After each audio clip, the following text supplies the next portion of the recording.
সনাতন ধর্মের অত্যন্ত পবিত্র উৎসব রথযাত্রা। আর রথযাত্রার সবথেকে বড় উৎসব পালিত হয় পুরীতে। জগন্নাথ, বলরাম এবং সুভদ্রা রথে চড়ে ঘুরতে যান মাসি গুচণ্ডিকার বাড়ি। স্কন্দ পুরাণ সহ নানান আরও ধর্মগ্রন্থে রথযাত্রার মাহাত্ম্যের উল্লেখ পাওয়া যায়।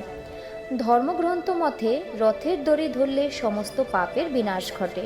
রথের দিন 3টি রথ বের হয়। শ্রী জগন্নাথ, বলরাম ও দেবী সুভদ্রা 3টি পৃথক রথে করে নগর ভ্রমণে বের হন।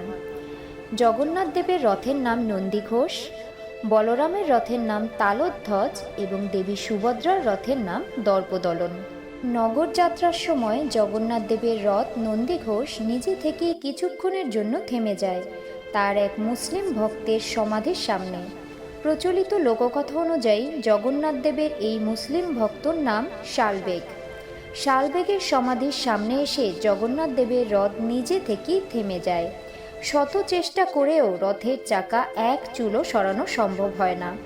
তারপর সবাই যখন ভক্ত শালবেগের আত্মার উদ্দেশ্যে শান্তি কামনা করেন, এরপরই আবার এগোতে থাকে রথের চাকা।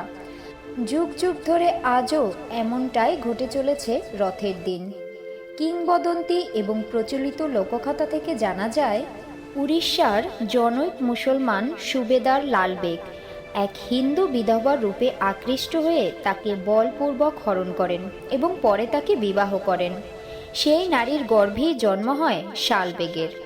কালক্রমে পিতার মৃত্যুর পর যুবক শালবেগ কোনো এক যুদ্ধে গুরুতর আহত হলেন। পুত্রের প্রাণ সংশয় দেখে তার মা নিজের পূর্ব সংস্কার স্মরণ করে শালবেগকে বললেন, শ্রীক্ষেত্রপতি জগন্নাথের শরণ নাও। জগন্নাথের কাছে জীবন ভিক্ষা করে শালবেগ সুস্থ হয়ে উঠলেন। প্রাণদাতা ঈশ্বরের দর্শন লাভ করার জন্য নীলাচলে এলেন শালবেগ, কিন্তু জাতি পরিচয়ের বাধা কাটিয়ে তিনি শ্রীমন্দিরে প্রবেশের অনুমতি পেলেন না। বিষণ্ণ শালবেগ তখন বৃন্দাবনে গিয়ে শ্রীকৃষ্ণের ধ্যান ধারণায় মগ্ন হলেন। কিছুদিন পরে তিনি রথযাত্রার দর্শনের উদ্দেশ্যে পুরীতে ফিরে আসার জন্য যাত্রা করলেন। রথযাত্রা এমন এক উৎসব যখন বিশ্বের দেবতা দেবালয়ের ঐশ্বর্য ত্যাগ করে নেমে আসেন ভক্তদের মাঝে। এই অপূর্ব সুযোগের সদ্ব্যবহারে উৎকণ্ঠিত শালবেগ যাত্রা করলেন নীলাচলের উদ্দেশ্যে।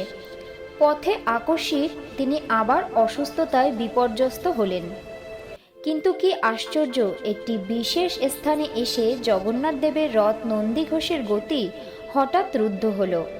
যতক্ষণ না শালবেগ সেখানে এসে রথে জীবনেশ্বরের প্রাণ ভরে দর্শন করলেন, ততক্ষণ সেই রথ এক চুলও নড়ল না।